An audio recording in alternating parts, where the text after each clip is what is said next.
Everything began with an eerie silence, as if nature itself was hiding a terrifying secret. In the heart of the Serengeti, that vast land where life and death breathed together, the calm turned into a nightmare no one could have imagined. The lions, the majestic kings of the savannah, began falling one after another. Mighty males, unmatched hunting females, and cubs bursting with vitality, all fell victim to a mysterious, hidden, and devastating weakness. It all happened in 1994, the tragic year when a brutal epidemic swept mercilessly through the lions, leaving scientists stunned and confused as they asked, what was killing the champions of the savannah? Stay with us to uncover this terrifying hidden secret and the story of the lion who defied death, the hidden death mystery. The answer was not simple. It was far more terrifying than anyone imagined. It was not a single enemy, but as if nature itself had turned against its lions. Two separate diseases, which had never caused devastation when they appeared alone, joined forces under harsh climatic conditions to create a perfect biological storm. They combined canine distemper virus, usually linked to domestic dogs, and babesia, a parasite carried by ticks resembling malaria in its destruction of blood cells. Together, they formed a lethal weapon. But what made these two old enemies turn into such deadly killers? The answer lay in the harsh climate of that time. Serengeti, the stage of wild nature. In 1994, the Serengeti was, as it had always been, vast and wild, astonishing in its beauty. It was the grand stage of safari journeys, where only the wealthy enjoyed watching this untamed world. Passionate scientists observed the big cats, recording every moment of their lives, their hunts, their coalitions, their bloody battles, and their hierarchies.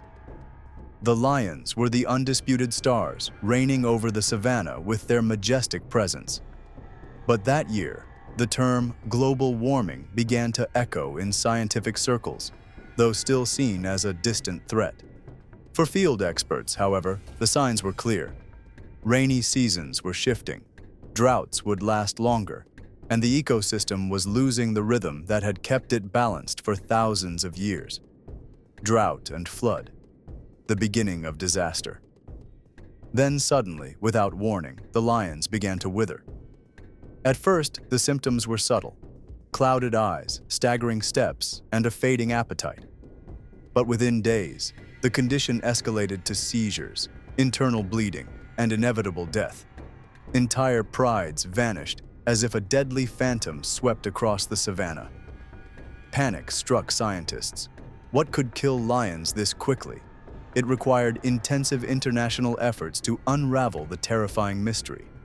The truth revealed a true environmental nightmare. The severe drought that struck the Serengeti before the outbreak had already weakened the lions.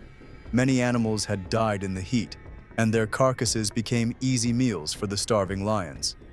But these carcasses carried babesia, which multiplied at a staggering rate. Then came the rains, but they were no mercy, only a curse. Floods swept the region, creating a perfect environment for ticks carrying babesia and canine distemper virus. The lions, already weakened by hunger, now faced a double assault from two unseen enemies. Massacre of the kings of the savannah. Other predators, like hyenas and leopards, were not devastated, but the lions, despite their strength, were the most vulnerable. The joint infection wiped out nearly a third of the Serengeti's lions. The savannah grew quieter, as if bidding farewell to its kings. For the first time, scientists witnessed firsthand how climate change could unleash a devastating epidemic storm. The lion who defied the impossible amid this devastation. An unbelievable story emerged. The story of a single lion condemned to death, yet refusing to surrender. He was named Asclepius after the Greek god of healing, for he was a living miracle. This lion, seemingly wrapped in death's claws, defied all expectations. But what made him different? How did he transform from a crawling skeleton into a king who returned to his throne in full strength? This story is not just about survival, but about lessons in perseverance and life. 3 groups, 3 fates. To understand the epidemic, scientists focused on 3 lion prides: R120, R121, and R122. The pride named R122 was the first to fall. This young group, which had not yet produced cubs, collapsed quickly. The dominant male was the first victim, followed by the females like dominoes. In less than a week, 122 rand was gone forever. In R120, something strange happened. The adult lions, strong and experienced, surrendered quickly. But the cubs showed lighter symptoms, yet they did not live long. Scientists debated and questioned further. Was the disease itself the cause, or the loss of maternal care? The answer was unclear. But in R121, something impossible began to emerge. Asclepius, between agony and resilience, R121 was made up of 2 males, 4 females, and 5 cubs, a strong and united pride. But the disease made no distinction. The adults fell first, then the cubs. But one male, Asclepius, clung to life.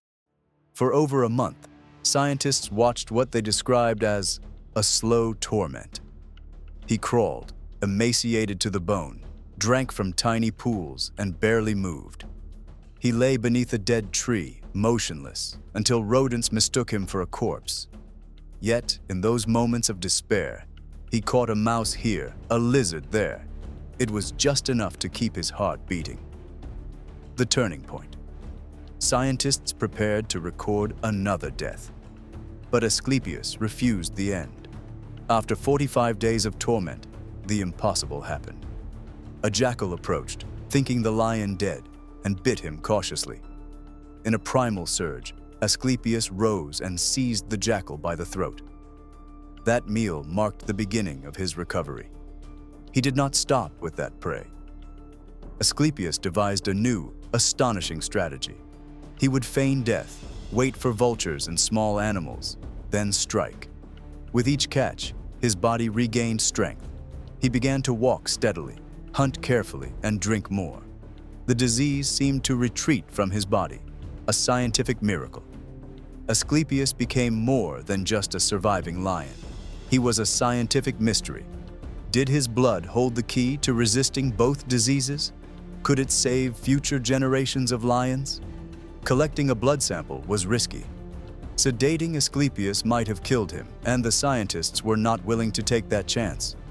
So they chose only to observe. Loneliness and the search for hope. Lions are social creatures, but Asclepius was alone. After his recovery, he did what lone males do. He set off in search of a new pride.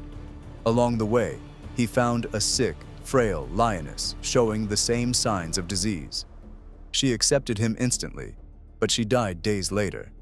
What shocked scientists was that Asclepius remained unharmed. Had he become immune? A king returns to his throne. Asclepius continued his journey across the savannah until he reached an area untouched by the epidemic. There, he found 3 young, healthy lionesses. He took control of the pride with ease, fathered strong cubs, and fiercely protected his pride. He had become king of the land. But as always, the savannah's struggles were merciless. In 1997, a younger, stronger lion appeared.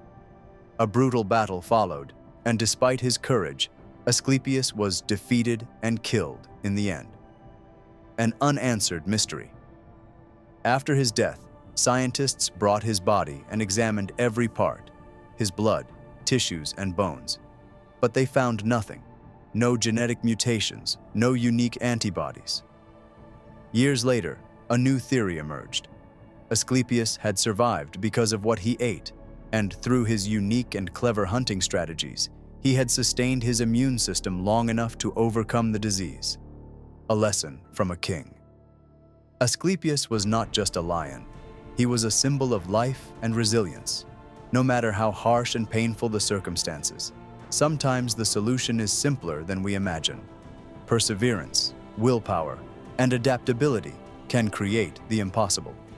In the heart of the savannah, Asclepius taught us that hope is born from challenge, and that life, no matter how fragile or exhausting, does not surrender easily.